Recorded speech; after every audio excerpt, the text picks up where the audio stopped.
ഇപ്പോൾ സ്ക്രിപ്റ്റ് ഇല്ലാതെയും വേണമെങ്കിൽ സിനിമ ചെയ്തെടുക്കാം എന്നുള്ളത് നമുക്ക് നമ്മുടെ പൂർവ്വസൂരികൾ നമ്മളോട് കാണിച്ചു വെച്ചതുണ്ട്. എന്തിനാണ് പിന്നെ സ്ക്രിപ്റ്റ് എന്ന് ചോദിക്കുമ്പോൾ സ്ക്രിപ്റ്റ് ഒരു ബേസാണ്. ശരിക്കും പറഞ്ഞാൽ ഈ പലപ്പോഴും നമ്മൾ പറയില്ല, ഒരു കെട്ടിടം കെട്ടി പണിയുമ്പോൾ അതിനൊരു അടിസ്ഥാനം ഉണ്ടാവണമെന്നുണ്ട്. ഒരു 4 അസ്ഥിവാരം ഉണ്ടാക്കിയിട്ട് അതിൻ്റെ മുകളിൽ 4 വർഷത്തേക്കുമായിട്ടൊരു പ്ലേസ് സാധനം ഉണ്ടാക്കും. അതിനകത്ത് എന്താണ് ഉണ്ടാക്കുന്നതെന്ന് കെട്ടിപ്പൊക്കുമ്പോൾ ഇങ്ങനെയാണ് കെട്ടിപ്പൊക്കേണ്ടത് എന്ന് പറഞ്ഞുകൊണ്ടായിരിക്കും അതിൻ്റെ ഒരു എഞ്ചിനീയർ പണി തുടങ്ങുന്നത്. അപ്പം അത് പണി തുടങ്ങിക്കഴിയുമ്പോൾ ഇവിടെ വെച്ച വാതിൽ ഇപ്പുറത്തേക്ക് മാറ്റാം, ഈ ജനൽ ഇവിടെ വേണ്ട, ഇത് ചുമരാണ് എന്ന് പറഞ്ഞുകൊണ്ട് അതിനകത്ത് ധാരാളം മാറ്റങ്ങൾ ഉണ്ടായിക്കൊണ്ടിരിക്കും. അത് തന്നെയായിരുന്നു സന്തോഷ് പറഞ്ഞത്. കടലാസ് മറ്റേ സിഗരറ്റിൻ്റെ പാക്കറ്റിനകത്തൊക്കെ ഞാൻ എഴുതിയിട്ടുണ്ടെന്നുണ്ട്. അത് തന്നെയാണ്, ഈ മാറ്റങ്ങൾ തന്നെയാണ്. അതുണ്ടെങ്കിൽ ഉപയോഗിക്കാം, ഇല്ലെങ്കിൽ വേണ്ട എന്ന് പറഞ്ഞില്ലല്ലോ. സിനിമയ്ക്ക് ഞാൻ ഒഴിമുറി ചെയ്ത സമയത്തുണ്ടായിരുന്നൊരു കാര്യം പറഞ്ഞതുകൊണ്ടാണ് പറഞ്ഞത്. ഒഴിമുറിയുടെ സ്ക്രീൻ പ്ലേ നിങ്ങൾ വായിച്ചിട്ടുണ്ടെങ്കിൽ ഒരു കാരണവശാലും അതൊരു സിനിമ ചെയ്യാൻ പറ്റുന്നില്ല. അത് ലിറ്റററി പീസായിരുന്നു, പരിപൂർണമായിട്ട് ലിറ്ററേച്ചറായിരുന്നു.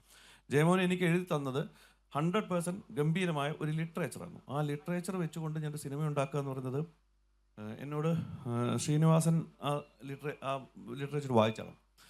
കഴിഞ്ഞതിന് ശേഷം പടം കണ്ടതും അദ്ദേഹം കണ്ടിരുന്നു. അപ്പോൾ എന്നോട് ചോദിച്ചു, പുസ്തകം വായിച്ചിട്ട്, അത് പുസ്തകം എന്നാണ് പുള്ളി പറഞ്ഞത്, പുസ്തകം വായിച്ചിട്ട് അതിനകത്ത് നിന്നൊരു സിനിമ ഉണ്ടാക്കാൻ പറ്റുമെന്ന് ഞാൻ വിചാരിച്ചില്ല. അവൻ എങ്ങനെയാണ് സിനിമ ഉണ്ടാക്കിയതെന്നാണ് എന്നോട് ചോദിച്ചത്. എന്നോട് തന്നെ ചോദിച്ചത്. അതായത് നീ എങ്ങനെയാണെന്നല്ല, അവൻ, അതായത് മധുപാൽ എങ്ങനെയാണ് അത് ഉണ്ടാക്കിയെന്നാണ് ചോദിച്ചത്.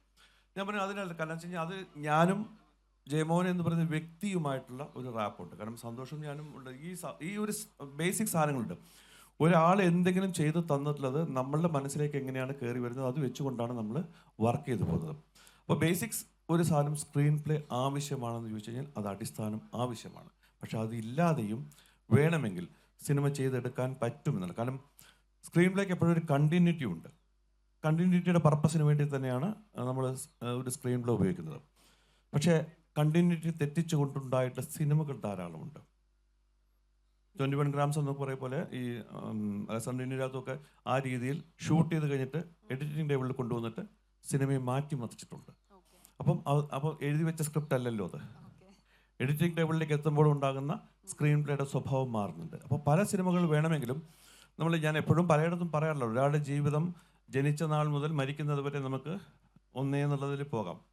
പക്ഷെ അയാൾ മരിച്ചത് ഒരു ആക്സിഡൻറ്റിലാണെങ്കിൽ നമുക്ക് സിനിമ തുടങ്ങുന്നത് ആക്സിഡൻറ്റിൽ വെച്ച് തുടങ്ങാം. ഇങ്ങനെ എവിടെ വെച്ച് വേണം മുറിച്ച് വീണ്ടും ഉണ്ടാക്കാം. പക്ഷെ ഇതിനൊക്കെ ഒരാൾക്കൊരു കഥയുണ്ടാവണമെന്ന് ഞാൻ എപ്പോഴും പറയുന്ന ഒരു വാക്ക്, ഒരാൾക്ക് ഒരു കഥയുണ്ടാവണം. കഥയുണ്ടാകുമ്പോൾ മാത്രമാണ് നമ്മൾ അത് എന്തു തന്നെയാകട്ടെ, ഒരു നിമിഷത്തെ കഥയാകാം, ബേസിക് സാധനം സ്റ്റോറി തന്നെയാണ്.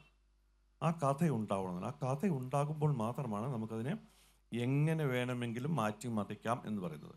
ലോകത്തുണ്ടായിട്ടുള്ള സ്ക്രീൻ പ്ലേ മുഴുവൻ ആലോചിച്ചാൽ അറിയാം, ഒരു മോമെന്റ് കൃത്യമായിട്ട് ഐഡൻറ്റിഫൈ ചെയ്യുകയും ആ ഐഡൻറ്റിഫൈ ചെയ്ത സംഭവം വളരെ മനോഹരമായിട്ട് ആളുകളോട് പറയാൻ പാകത്തിൽ പറഞ്ഞു കൊടുക്കുകയും ചെയ്തപ്പോൾ മാത്രമാണ് മഹത്തായ സിനിമകൾ ഉണ്ടായിട്ടുള്ളത്.